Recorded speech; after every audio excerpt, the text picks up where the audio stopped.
Hola, estamos abordando el último tema del programa de Sociología para la Economía, para economistas, que dedicamos a el género.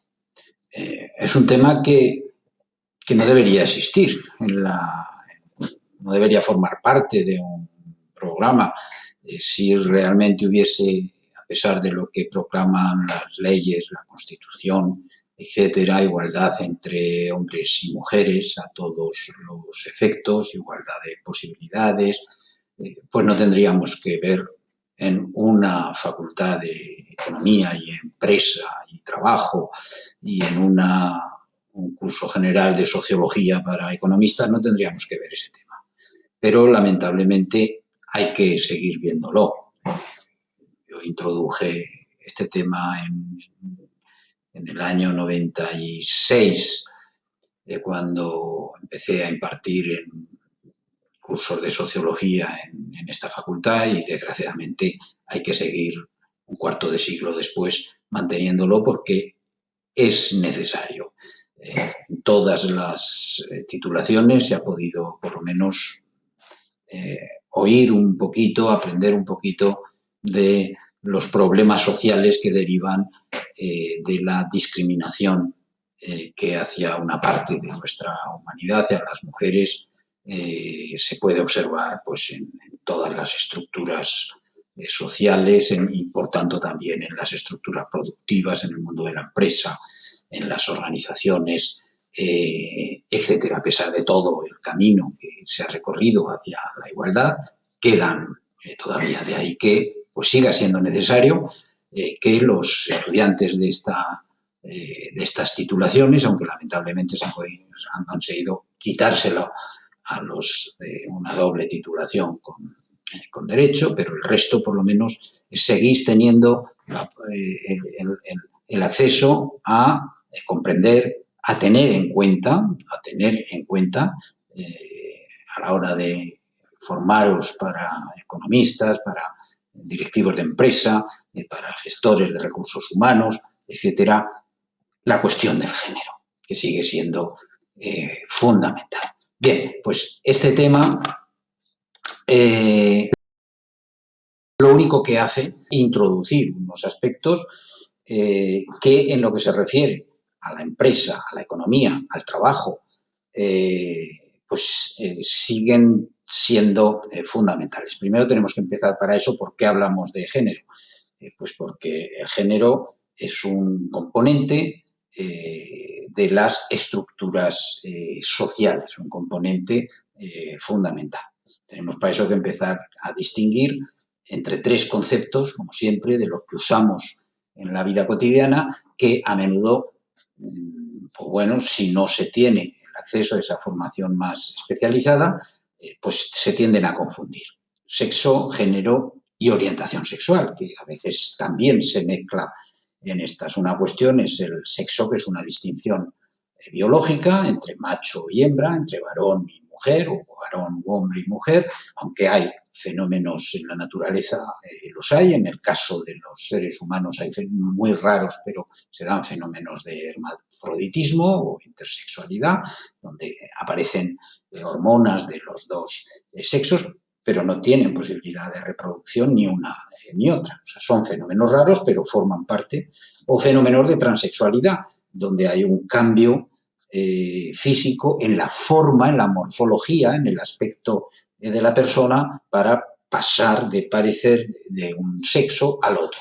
Lo que no significa que se dé esa transformación real tampoco, porque obviamente no es posible la reproducción biológica, que es lo que caracteriza a los sexos dentro de él. Bueno, pero en cualquier caso tenemos en cuenta esas diferencias en lo que se refiere al sexo, es decir, a ese aspecto biológico. Y otra cuestión muy distinta es el género. El género es una distinción cultural que articula, pues bueno, sistemas de roles y de estatus diferentes para cada sexo y que puede constituirse en un factor de estratificación y exclusión incluso. Y de hecho se constituye, depende de las culturas, puede tener más peso o menos peso ese componente que es el género. Obviamente hay culturas como la islámica, tenemos que recurrir siempre a ese ejemplo porque lamentablemente está ahí, alcanza a muchos miles de millones de habitantes en el planeta y forma parte de nuestra sociedad europea también, en el que ese componente de género es un factor de desigualdad importante. Bien, pues el género distinguimos entre masculino y femenino, es decir, aquello que a los hombres la sociedad espera que hagan o se les permite hacer o se les permite acceder. Y el género femenino para lo que a las mujeres o a las hembras se les atribuye de cómo deben comportarse, qué pueden esperar, qué pueden querer lograr, etcétera, etcétera. En las últimas décadas pues se ha hablado de un tercer género. Antropológicamente se encuentra que existe, hay un caso en el subcontinente indio de que existiría realmente un tercer género en el que tanto machos como hembras, aunque la mayoría son hombres o intersexuales, pero también hay mujeres, pues bueno, forman parte de lo que llaman ellos un tercer sexo o un tercer género que tienen unos comportamientos, bueno, propios, en realidad más cercanos a los comportamientos femeninos, porque de hecho pues visten ropa tradicional femenina, etcétera. O sea, no está claro hasta qué punto es un fenómeno que podemos atribuir a un componente de género o es un elemento más de distinción de transexualidad pero existe y eso hace pues que a veces pues, se hable de esa condición de un tercer género. Y otra cosa es la orientación sexual, que son los hábitos de comportamiento sexual que tiene la gente, que puede ser heterosexuales, homosexuales, bisexuales, etcétera. Entonces, nosotros aquí nos ocupamos exclusivamente de esta parte. ¿Qué supone para hombres y mujeres la condición de hombre o mujer en el ámbito del trabajo, en el ámbito de la empresa, en el ámbito de la economía? De eso es de lo que nos ocupamos.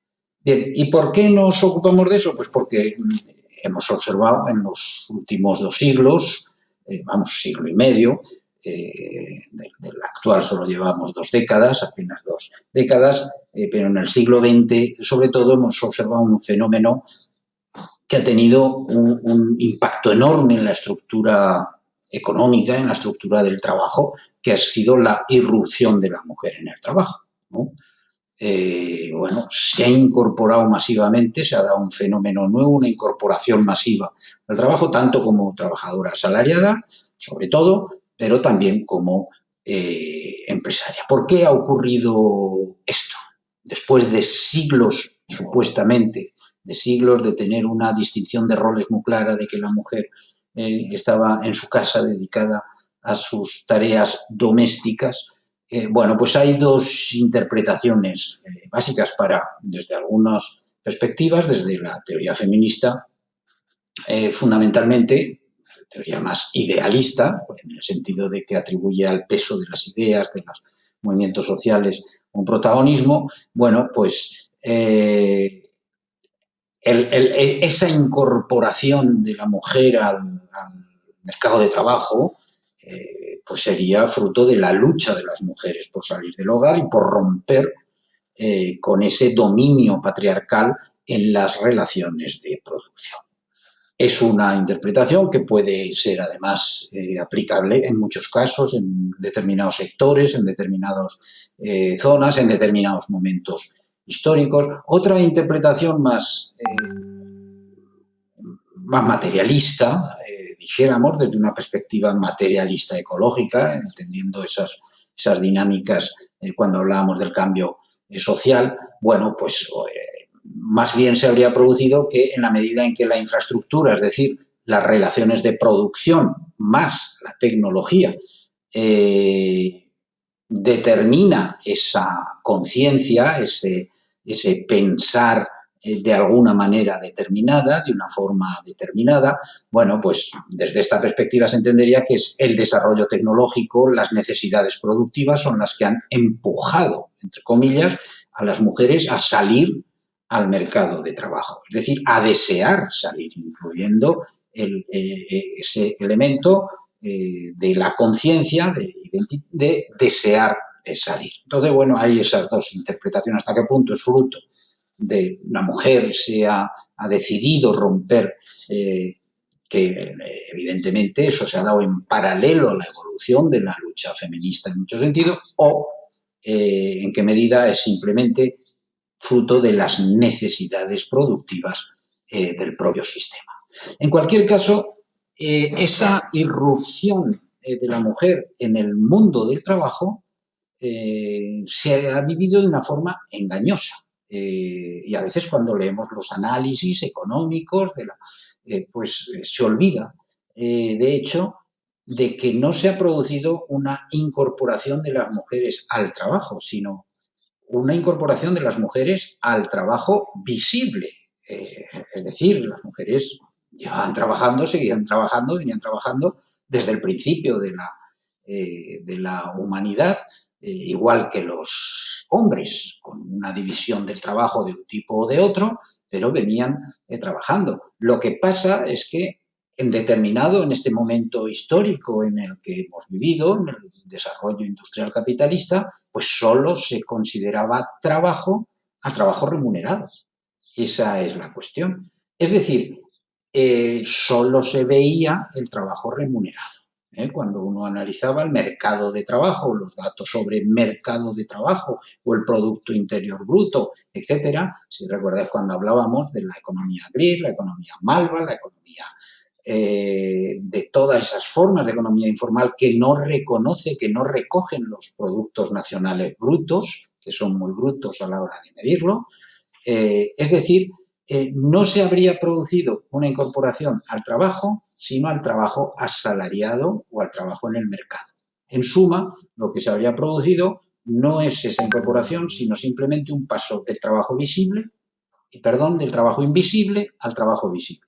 ¿Cuál es el trabajo invisible? Pues es el trabajo en las tareas domésticas, la vida familiar, el trabajo en el campo o en la ganadería, es decir, el mismo tipo de trabajo que el trabajo asalariado, pero gratuito, digamos, dentro de la economía familiar, participa artesanías familiares, etcétera, todo aquello que no se medía al trabajo visible. ¿Cuál es el trabajo del asalariado que tiene una nómina, que se contabiliza, que se suma con otras nóminas para etcétera? O bien como empresarias que obtienen unos beneficios y se suman y todo eso va al Producto Interior Bruto. ¿De acuerdo?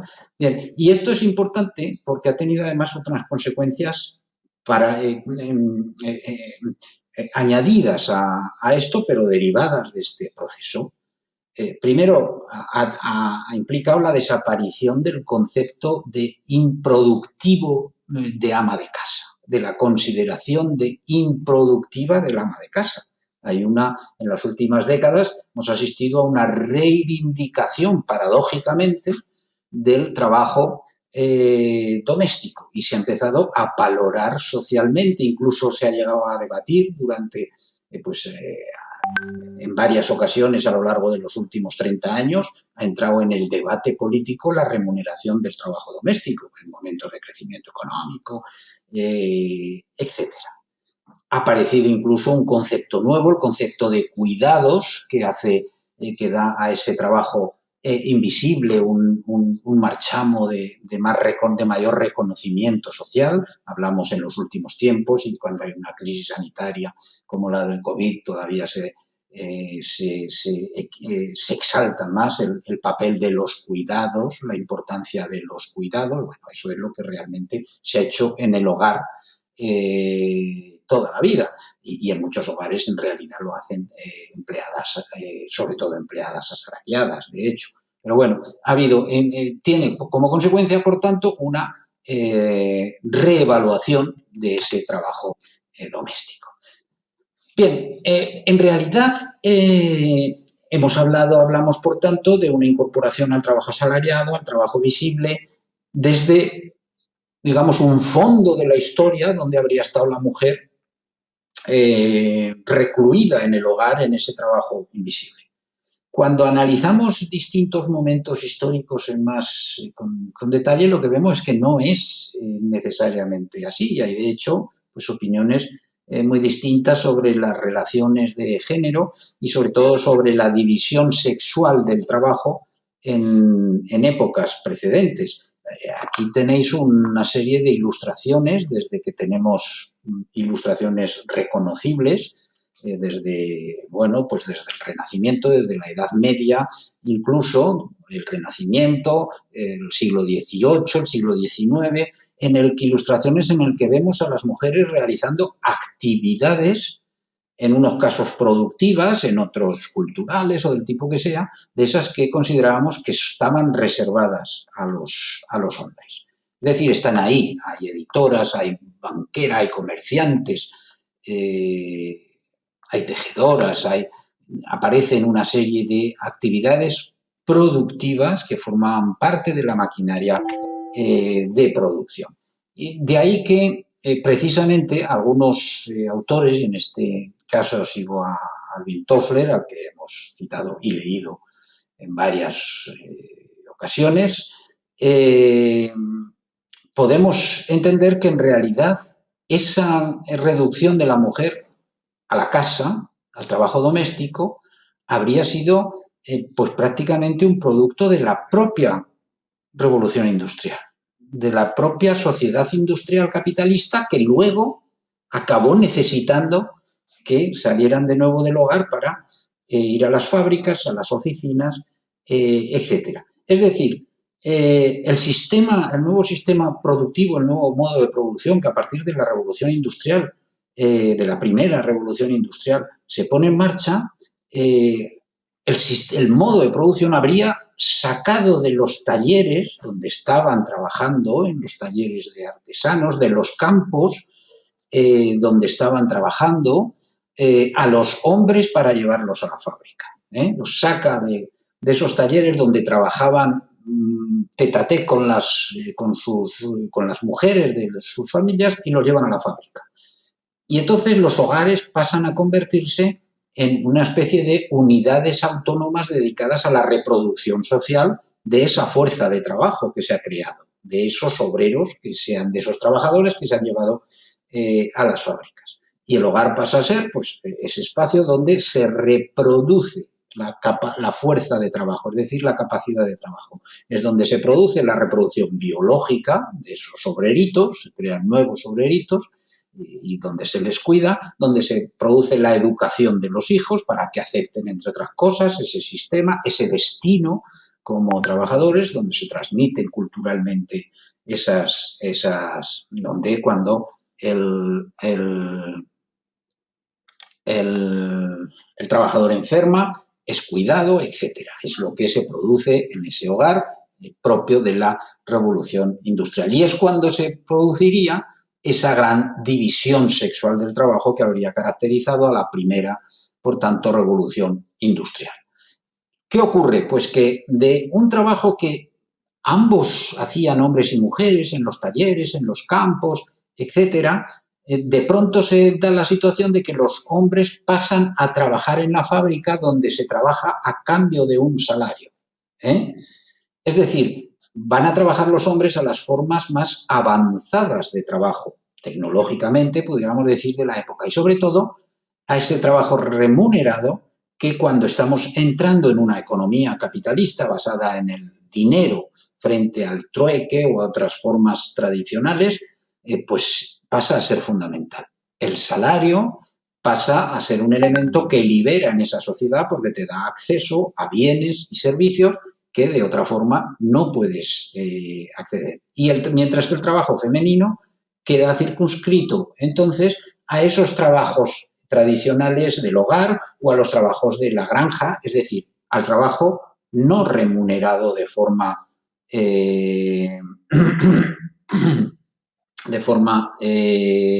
normalizada, es decir, al trabajo que no libera. Esa habría sido la gran división, dice Toffler, y me parece muy razonable, interpretando los cambios tecnológicos, sociales, económicos que se producen desde el siglo XVIII en adelante, que produce esa división sexual del trabajo. Bien, ¿esto cuándo empieza a cambiar? ¿Cuándo empiezan a cambiar las cosas? El cambio de tendencia fundamental se puede observar a partir de los años 30, pero en realidad ha empezado bastante antes. Tanto si entendemos desde la perspectiva idealista feminista, porque desde luego las reivindicaciones de las mujeres sufragistas empiezan a finales ya del siglo XIX, a reivindicar el derecho a trabajar, a salir del hogar, etcétera. Pero digamos que hay otros procesos materiales que empujan en esa dirección desde el principio. Hay tres, a mi juicio, tres grandes transformaciones, cambios, hechos que generan esa atracción de las mujeres hacia el trabajo asalariado. Primero, las grandes guerras del siglo XX.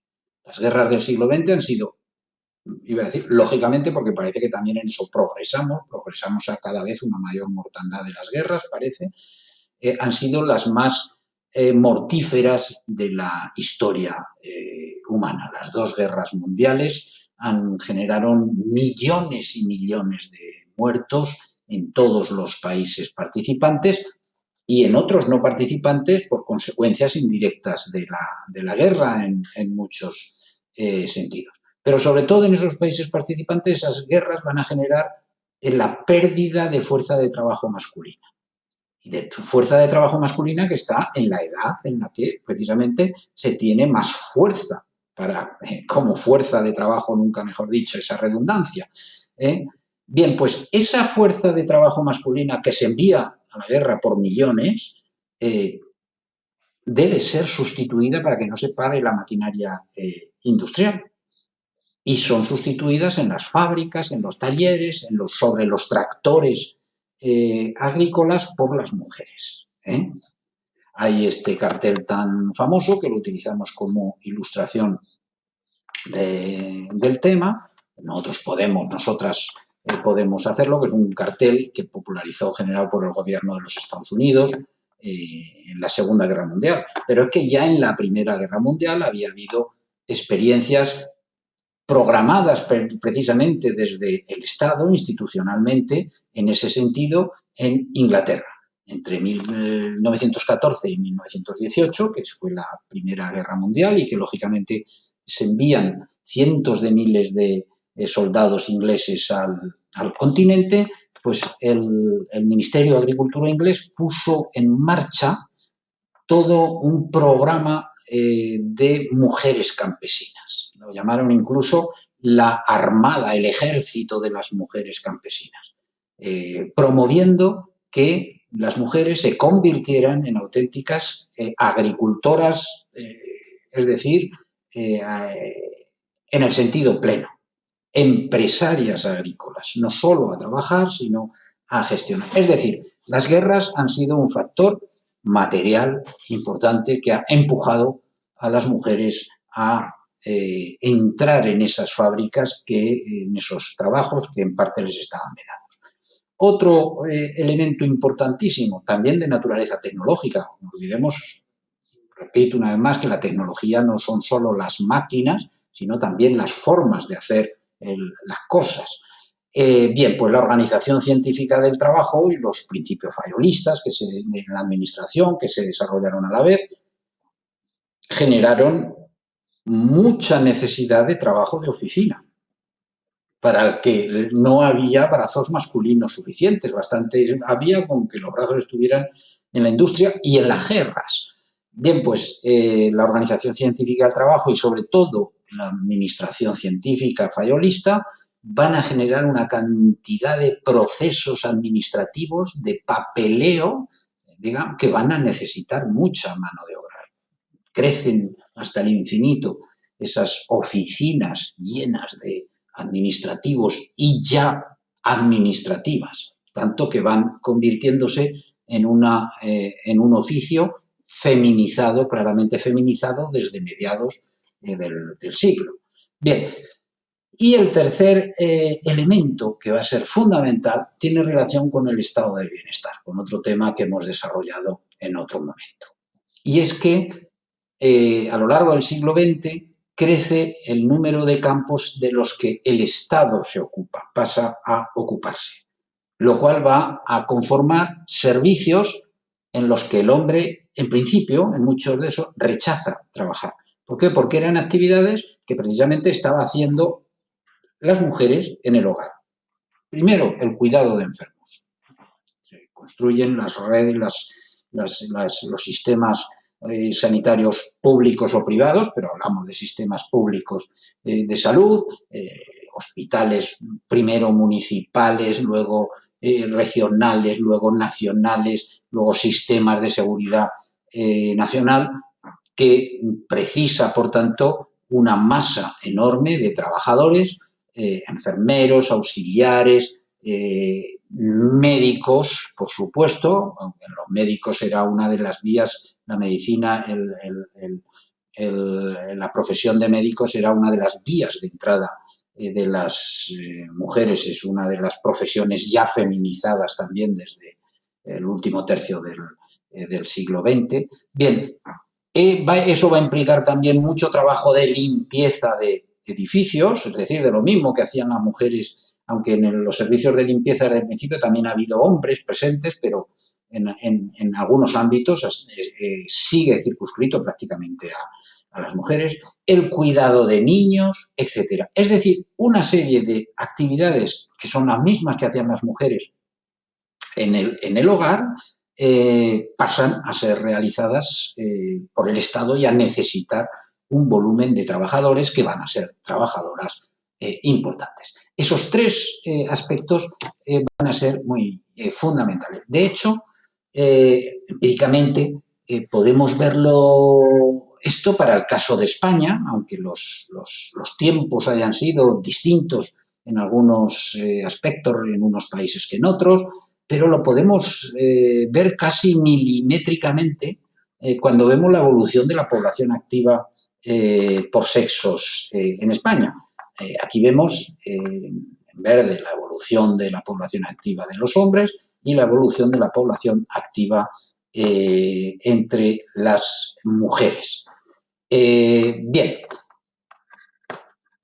aquí vemos una serie de hitos señalados que se corresponden en una parte importante con esos aspectos esos cambios a los que he hecho referencia. Primero, lo que observamos aquí es una caída en la población activa desde los primeros años en que hay registros sobre eso hasta, pues bueno, las primeras décadas del siglo XX. Una caída en la población activa de las mujeres. ¿Esto qué significa? Que realmente, fruto de esa división sexual del trabajo de la primera revolución industrial, las mujeres habían sido recluidas de alguna manera en el hogar. Esto confirmaría estadísticamente eso. Bien, aquí vemos que se produce un hito. Justamente en 1940, es decir, recién acabada la Guerra Civil. ¿Qué ocurre en España? Pues lo mismo que ha ocurrido en las grandes guerras en el conjunto de Europa o en Estados Unidos, pues que hacían falta brazos masculinos.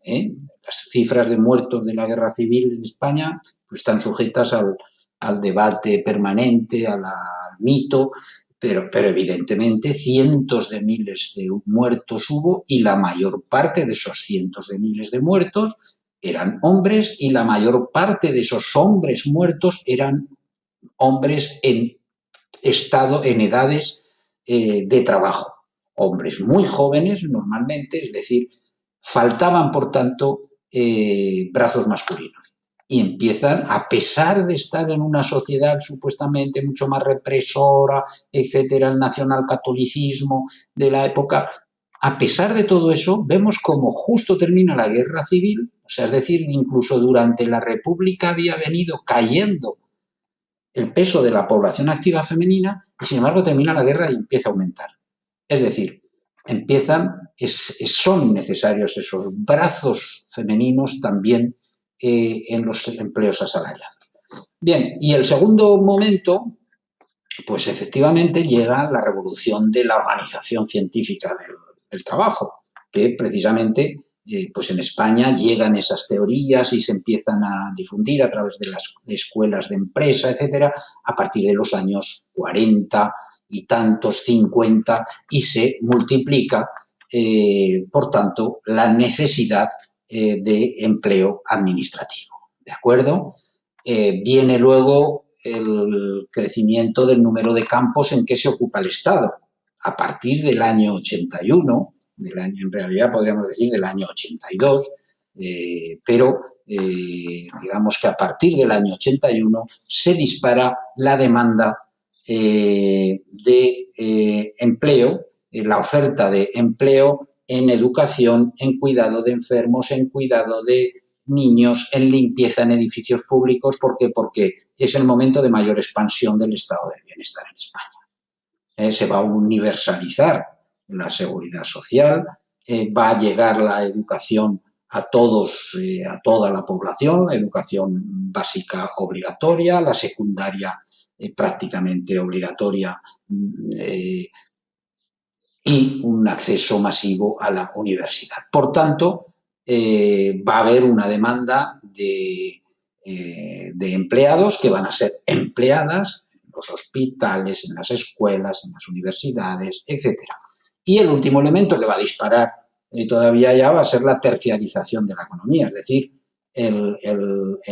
la conversión de sectores hegemónicos o fundamentales, caballos que tiran de la economía, de sectores del sector terciario. La industria pierde peso, la agricultura pierde peso, hablábamos de los procesos de desmaterialización en el tema anterior. La progresiva desmaterialización de la economía o de la producción, lógicamente favorece también a su vez la presencia de mujeres en sectores. Bien, por tanto, vemos cómo esos elementos son los determinantes, los podemos observar en España, podríamos observarlos en otros países. Ahora bien, esa incorporación masiva que se produce, sobre todo en la segunda mitad ya del siglo, es masiva. En la segunda mitad del siglo XX, antes de terminar el siglo XX, había ya sectores de la administración, por ejemplo, de esos o sectores económicos que estaban ya claramente feminizados.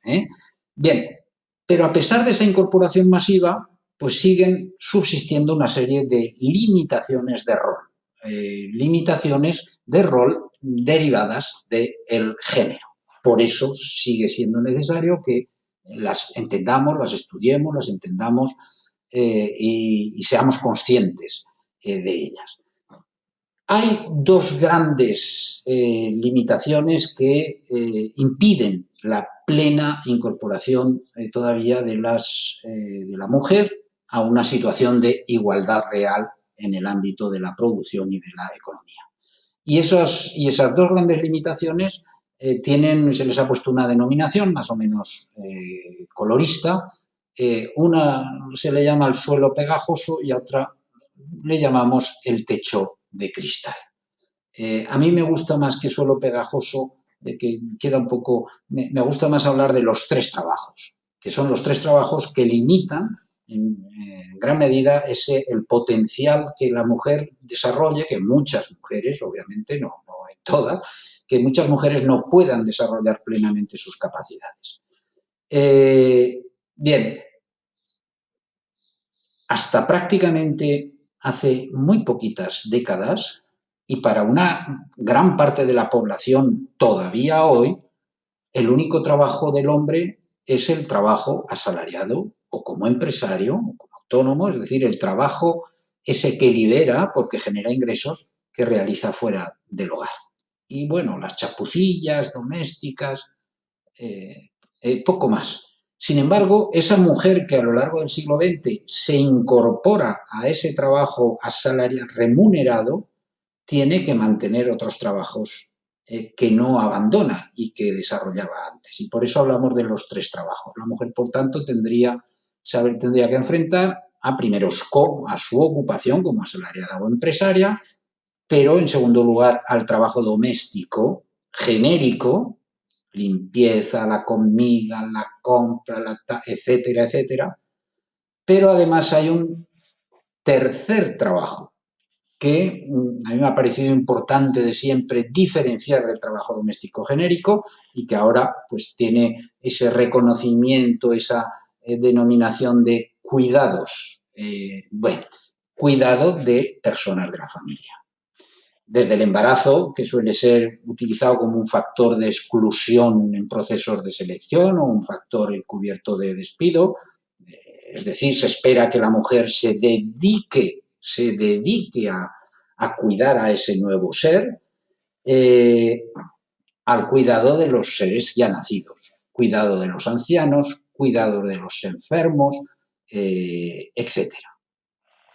Por tanto, esos tres trabajos que tiene que combinar y que todavía muchas mujeres en muchos sectores, en muchos ámbitos tienen que combinar, es lo que se convertiría en ese suelo pegajoso que dicen, desde el cual es muy difícil plantearse una promoción o ampliar tu formación, etcétera. Bien, estaría por ahí, por un lado eso. Pero, por otro lado, estaría para quienes sí que consiguen incorporarse plenamente al trabajo remunerado, lo que llamamos ese techo de cristal. ¿Qué es eso del techo de cristal? Pues formas de discriminación, pues casi invisibles, a veces, que limitan las posibilidades de acceso o limitarían, según está, porque obviamente no ocurre así en todos los sectores, no ocurre así en todos los casos, pero que limitarían el acceso de las mujeres a determinados puestos o posiciones. Para entender eso, ¿qué significa? Pues aquí tenéis un pequeño muestra empírica también, porque refleja un poco cómo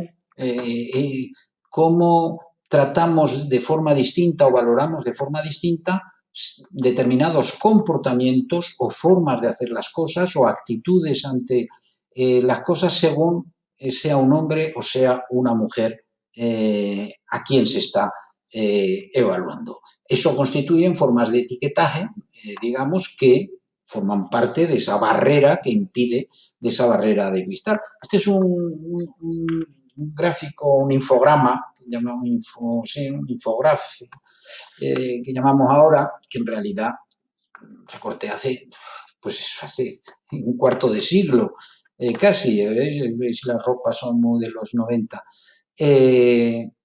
porque sigue estando plenamente vigente en muchos sectores, desgraciadamente.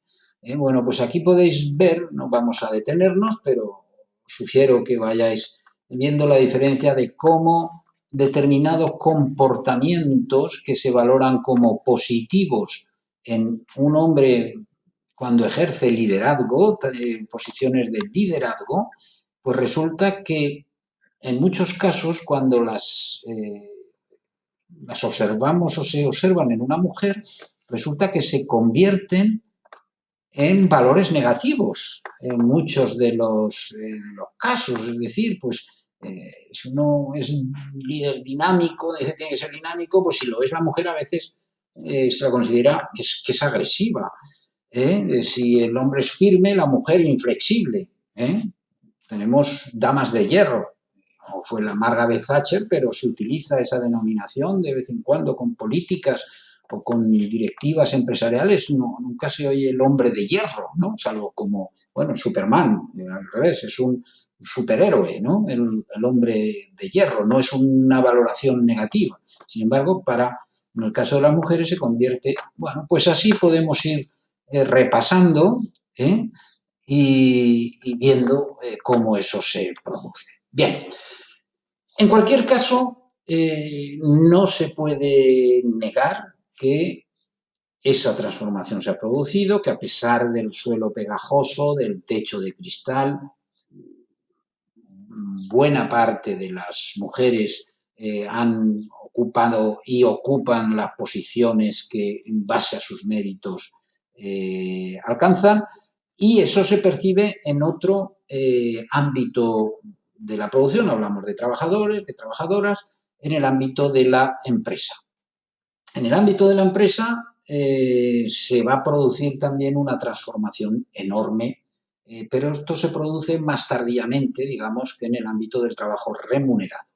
¿Por qué? Porque en el ámbito de la empresa sí que tiene más importancia ese componente, primero idealista en el sentido feminista de mujeres que quieren desarrollar actividades que les estaban vedadas, y ese componente individual del actor individual frente a esos procesos sociales más masivos a los que hemos hecho referencia, que empujan a la salida de las mujeres del hogar. Bien, en el caso de la empresa, la gran transformación se va a producir en el último tercio del siglo XX. Por supuesto que hay mujeres empresarias desde el principio de la Revolución Industrial, pero eran fenómenos muy aislados. En el caso de países, además, como España, sometidos durante 40 años a una dictadura basada en un sistema de valores muy vinculados con el conservadurismo más extremo en estas cuestiones, pues tenían más peso, pero no solo en España. Hasta los años 70 la escasez de mujeres empresarias era tan evidente en España como en Francia, como en Italia, como incluso en países anglosajones, etcétera. Bien, hasta los 70, digamos, ahora sí que centrándonos en el caso español, lo que había era una presencia prácticamente nula de la mujer en la empresa, salvo que apareciera, podríamos ver títulos viuda de, parece una mujer no podía poner ni siquiera su nombre como denominación para la empresa, ¿no? Viuda de, y si era posible, viuda e hijos de, para quitarle un poco más de... podían ser meras titulares de las acciones, gestoras de pequeños comercios, servicios personales, peluquerías, etcétera. Para hacernos idea, en el año 75, podríamos decir cuando se inicia la transición en España, pero a la vez cuando se inicia ese último, esa tercera ola en todos los sentidos, las mujeres suponían un 8% del empresariado con empleos. En solo 20 años, en el año 96, justo antes de terminar el siglo, se había más que duplicado ese peso. Aparecían ya mujeres empresarias gestionando todo tipo de negocios, mujeres en puestos de alta dirección, poquísimos, pero aparecían ya a finales del siglo XX, pero sobre todo se evidenciaba en eso. Ya casi el 20% del empresariado con empleos eran ya mujeres. Bien, esa irrupción de las mujeres también en el mundo de la empresa ha planteado cuestiones nuevas e interesantes. Porque si estábamos hablando de que esos roles de género que marcan en cada sociedad lo que hombres y mujeres podían o no podían hacer, podían o no aspirar, etcétera, marcaban formas de comportamiento, de relación, de interacción con los demás, de hasta qué punto uno puede acercarse o no acercarse a alguien de... bien, pues todo eso deberíamos pensar, o se empieza a plantear a partir de ese momento que irrumpen también en el mundo de la empresa, si tendría consecuencias en la propia empresa. Es decir, si deberíamos empezar a hablar de mujeres empresarias o de empresas femeninas. Es decir, si hay una feminización o no. Hay una serie, por tanto, de preguntas que llevan a plantearse cuando se inicia este fenómeno. Primero, ¿por qué se hace una mujer empresaria? ¿Sus razones son distintas a las de los hombres? Es decir, esa marca de género influye en eso. ¿Las diferencias entre empresarias y empresarios, si las hay, son signos de desigualdad y discriminación o son solo diferencias porque hombres y mujeres somos distintos. Esas son cuestiones que se han debatido y que se debaten, además a veces se entremezclan, como en tantas cuestiones sociales, con el ámbito de las ideologías, etcétera, con lo cual se complica todavía más. Y ya dentro de la empresa, ¿hay un estilo femenino empresarial? ¿Hay un estilo de dirección o de mando femenino? Bien, pues estas son cuestiones importantes en ese proceso. Desde los primeros años en que se empezó a evidenciar ese crecimiento, pues se hicieron ya algunos trabajos empíricos, encuestas, sobre todo, realizó un sociólogo, Marcial Romero, en España, que evidenciaron ya una serie de cuestiones que siguen siendo, yo creo que son casi una ley, esos descubrimientos social del funcionamiento. De las razones que motivan a las mujeres a hacerse empresarias, pues ¿qué encontró ya en esos años Romero? Pues las motivaciones fundamentales primero era la ambición de logro, que es un componente que desde McClelland, los estudios de McClelland en los años 60, pues, bueno, se atribuye a todo aquel mujer, hombre, que se hace empresario, pero en el caso de las mujeres aparecía un elemento diferenciador, que era la necesidad de independencia, especialmente para las mujeres casadas. Y sigue siendo, como veremos, un factor fundamental. En cuanto a las diferencias estructurales, si había, pues ya encontraba entonces una serie de diferencias fruto de situaciones de discriminación. Mayores dificultades de acceso a la financiación tenían por el hecho de ser mujeres, dependencia de los hombres de la familia en muchas decisiones, y luego un predominio, que eso sigue siendo del sector terciario. Sin embargo, estas dos cuestiones pues han cambiado, ha habido tal transformación, tal presencia de las mujeres en el mundo de la empresa, que estos aspectos han cambiado. Probablemente, ahora mismo pudiera haya más hombres con dificultades de acceso a la financiación que mujeres. Porque los hábitos, las prácticas empresariales de las mujeres pues resultan ser más seguras en muchos sentidos para los financiadores, para la banca. No conozco datos al respecto, pero me planteo como hipótesis que esto haya cambiado radicalmente. La dependencia de los hombres de la familia en muchas decisiones sigue siendo, esto de descubrimiento de Romero en las encuestas de aquellos años, sigue siendo evidente en determinados ámbitos culturales y sociales. Es evidente que, respecto a determinadas decisiones que una mujer pueda tomar, pues a veces o el padre o el marido o los hijos incluso tienen una influencia en esa decisión, una capacidad de influencia que respecto a los hombres, sin embargo, no existe. Y el predominio en el sector terciario pues sigue siendo así, es obvio.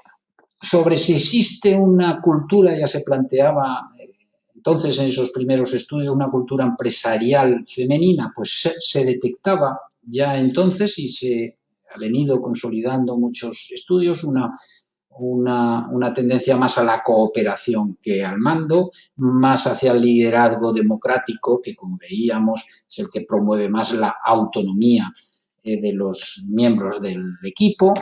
Bien, ahora bien, esos primeros evidencias que teníamos de que las mujeres, además de incorporarse, lo hacían de una forma distinta a los hombres en muchos casos, en la gestión, en la dirección, etcétera. Bueno, pues hay otros análisis, sin embargo, a posteriori, además, que ven esta evidencia desde una posición más crítica. De nuevo, pudiéramos decir hasta qué punto es fruto de los actores individuales, de las mujeres que acarrearían esos valores diferenciados, o es consecuencia, desde una perspectiva materialista de nuevo, es consecuencia de nuevo de las exigencias del sistema productivo. Es decir, ese hacer más democrático de las mujeres es porque son mujeres o es porque el sistema ahora necesita ese hacer más democrático. Bien,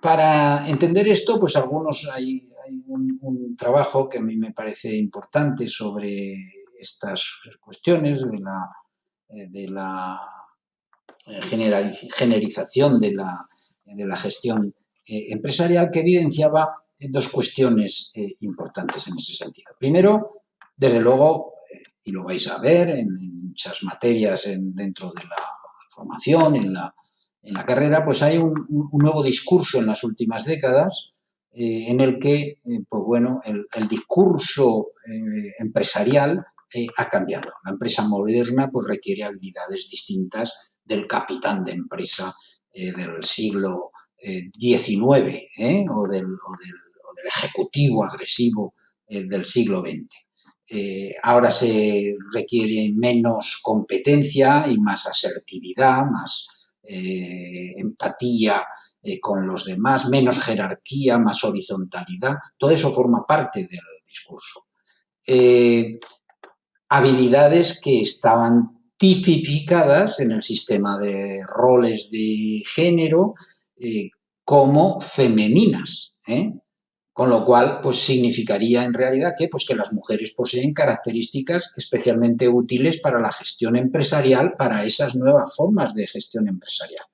Claro que algo no cuadra aquí, dicen quienes, cuando se analiza esto críticamente, porque desde una posición no discriminatoria implica sostener que hombres y mujeres son iguales. Si realmente somos iguales, ¿cómo es posible? Bueno, podría decirse que, bueno, el background, el fondo cultural que se acarrea, pues hace que aunque hombres y mujeres en teoría seamos iguales, pues haya hábitos culturales acarreados que nos hace actuar de forma distinta todavía. Bien, eso estaría por un lado. Ese actuar de forma distinta, por tanto, pues cuadraría muy bien con las nuevas doctrinas empresariales. Ahora, a menudo, pues podríamos decir, es una de esas situaciones en que no sabemos qué es causa de qué. Como el huevo y la gallina, pues no sabemos qué es causa de qué. Lo mismo nos puede ocurrir con determinadas características femeninas que se considerarían ahora virtudes, rasgos que antes se consideraban limitaciones. Por ejemplo, la falta de ambición, de espíritu, de la autolimitación de las mujeres, que ha funcionado consecuencia de ese suelo pegajoso. Pues resulta que esa autolimitación pues son valoradas, digamos, cuando el método para lograr objetivos en una empresa, en una organización, pues se centra más en la existencia de valores compartidos, en el sentido de pertenencia, de compromiso, más que en un sistema de reglas claras y explícitas de competencia, ¿no? Y de lucha todos en base a esas reglas. Cuando todo se basa en un magma más de comprensión, de comunidad, etcétera, bueno, pues esos valores son positivos. Lo mismo ocurre con ese supuesto talento de la mujer para escuchar, que sería útil para estimular el flujo de información y que tanto se valora ahora, pero claro, es una aptitud propia de posiciones subordinadas. O sea, la mujer tiene un talento para escuchar. No hay biológicamente nada que evidencie eso. Ahora, obviamente, siglos de posición subordinada, pues, y de educación para eso, pues puede ser que haya una transmisión cultural de una adaptación todavía a esa. Y que eso resulta que coincide, pues de nuevo, con valores que se consideran ahora positivos. las posiciones subordinadas que sobreviven leyendo emociones en los otros, adivinando los deseos, anticipándose a las necesidades de quien tiene el poder. Da igual que llamemos los consumidores o el jefe. Bien, por tanto, bueno, pues hay asuntos interesantes desde el punto de vista de la dinámica social, de los valores, de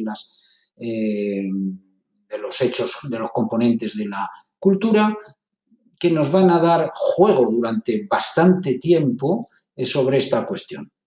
Hay una forma femenina de dirigir, de gestionar o no. Bien. ¿Cómo son estas mujeres empresarias actualmente? Bueno, los datos que recojo aquí, el último, son del último gran estudio con unas fuentes, con datos importantes que se ha hecho en España, lo hizo el Ministerio en el año 2007 o 2008. Tiene ya unos años y sobre todo no hay que olvidar que es anterior a la última crisis económica, que la crisis tuvo un impacto mayor en las empresas femeninas, en las mujeres empresarias femeninas, que en las masculinas, como viene ocurriendo en las últimas crisis al menos. No sé si cambiará en la que entremos ahora después del coronavirus. Bien, ¿cómo son básicamente, sin olvidar que esa situación ha podido cambiar en algo? Bueno, pues primero era importante la presencia de las mujeres empresarias en la economía española. Un 14% aproximadamente de las ocupadas trabajan por cuenta propia o son empleadoras. La mayor parte es trabajadora independiente, sin más, o empresarias sin asalariados, que viene a ser lo mismo, es decir, la inmensa mayoría son simplemente mujeres que trabajan fuera, pero no como asalariadas y que no tienen a su cargo otros empleados. Hay un 24% que sí que es empleadora, empresaria que tiene varios empleados, y luego hay un pequeño 3% que son miembros de cooperativas, socias de sociedades laborales, es decir, del tercer sector. Y una pequeñísima cantidad que aparece como ayuda familiar, que ahora sí que se tiene un reconocimiento, digamos, que antes no tenía en las estadísticas. Bueno, aquí sería la aportación que hacen al volumen de empleos del país y al PIB. Ese dato ya nos aporta algo significativo, porque vemos que el peso en el empleo es mayor que el peso en el PIB.